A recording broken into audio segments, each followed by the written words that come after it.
ಈ ಬಾರಿ ಪಶ್ಚಿಮ ಬಂಗಾಳದಲ್ಲಿ ದೀದಿನೋ ಮೋದಿನೋ, ಜ್ಯೋತಿಷಿಗಳಿಂದ ಬಂದ ಶಾಕಿಂಗ್ ಭವಿಷ್ಯವಾದರೂ ಏನು? ಬನ್ನಿ ಈ ವಿಡಿಯೋನಲ್ಲಿ ಸಂಪೂರ್ಣ ಮಾಹಿತಿ ತಿಳಿಯೋಣ. ಎಲ್ಲರಿಗೂ ನಮಸ್ತೆ. ಡೈಲಿ ನ್ಯೂಸ್ ಯೂಟ್ಯೂಬ್ ಚಾನೆಲ್ಗೆ ಸ್ವಾಗತ. ಪಶ್ಚಿಮ ಬಂಗಾಳದಲ್ಲಿ ಇದೇ ತಿಂಗಳು 2 ಹಂತಗಳಲ್ಲಿ ವಿಧಾನಸಭಾ ಚುನಾವಣೆ ನಡೆಯಲಿದೆ. ದೀದಿ ಎಂದೇ ಫೇಮಸ್ ಆಗಿರೋ ಮಮತಾ ಬ್ಯಾನರ್ಜಿ ಅವರು ಸತತ 3 ಬಾರಿ ಪಶ್ಚಿಮ ಬಂಗಾಳದ ಮುಖ್ಯಮಂತ್ರಿಯಾಗಿ ಪ್ರಮಾಣ ವಚನ ಸ್ವೀಕರಿಸಿದ್ದಾರೆ. ಅವರು ಮೊದಲು ಮೇ 20, 2011ರಂದು ಅಧಿಕಾರ ವಹಿಸಿಕೊಂಡರು ಮತ್ತು ನಂತರ 2016 ಮತ್ತು 2021ರಲ್ಲಿ ವಿಧಾನಸಭಾ ಚುನಾವಣೆಗಳಲ್ಲಿ ಜಯಗಳಿಸಿ ಅಖಿಲ ಭಾರತ ತೃಣಮೂಲ ಕಾಂಗ್ರೆಸ್ ಪಕ್ಷವನ್ನು ಮುನ್ನಡೆಸುತ್ತಿದ್ದರು. ಅವರು ರಾಜ್ಯದ ಮೊದಲ ಮಹಿಳಾ ಮುಖ್ಯಮಂತ್ರಿ. ಆದರೆ ಈ ಬಾರಿ ಬಿಜೆಪಿ ಪಶ್ಚಿಮ ಬಂಗಾಳವನ್ನು ಗೆಲ್ಲಲು ಇನ್ನಿಲ್ಲದ ಕಸರತ್ತು ನಡೆಸುತ್ತಿದೆ.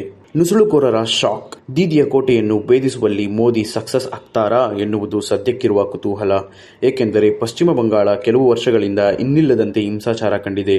ಹಿಂದೂಗಳ ಮೇಲಿನ ದೌರ್ಜನ್ಯವನ್ನು ಅಲ್ಲಿದ್ದವರು ಸಹಿಸುತ್ತಿಲ್ಲ. ನುಸುಳುಕೋರರಿಗೆ ಆಶ್ರಯ ನೀಡಿದ ಮಮತಾ ಬ್ಯಾನರ್ಜಿ ಎಸ್ಐಆರ್ ಶಾಕ್ ಕೊಟ್ಟಿದೆ.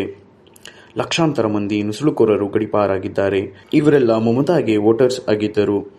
ಈ ಹಿನ್ನೆಲೆಯಲ್ಲಿ ಈ ಬಾರಿಯ ಚುನಾವಣೆ ಸಾಕಷ್ಟು ರಂಗೇರಿಸುತ್ತಿದೆ. ಹಾಗೆಂದು ಮಮತಾ ದೀದಿಯ ಅಭಿಮಾನಿಗಳಿಗೇನೂ ಕೊರತೆ ಇಲ್ಲ.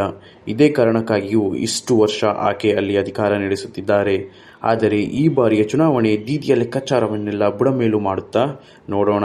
ಬಿಜೆಪಿ ಅಧಿಕಾರಕ್ಕೆ ಬರುತ್ತಾ ಎನ್ನುವ ಮಾತುಗಳು ಕೇಳಿಬರುತ್ತಿರುವ ನಡುವೆಯೇ ಹಲವಾರು ಜ್ಯೋತಿಷಿಗಳು ಇದು ನಿಜ ಎನ್ನುತ್ತಿದ್ದಾರೆ. ಮಮತಾ ದೀದಿಯ ಅಧಿಕಾರ ಮುಕ್ತಾಯಗೊಂಡಿದೆ. ಈಕೆಯ ಯುಗಾಂತ್ಯವಾಗಿದೆ. ಈಗ ಏನಿದ್ದರೂ ಪಶ್ಚಿಮ ಬಂಗಾಳದಲ್ಲಿ ಬಿಜೆಪಿ ಯುಗ ಎಂದು ವಿಶ್ಲೇಷಿಸಲಾಗುತ್ತಿದೆ.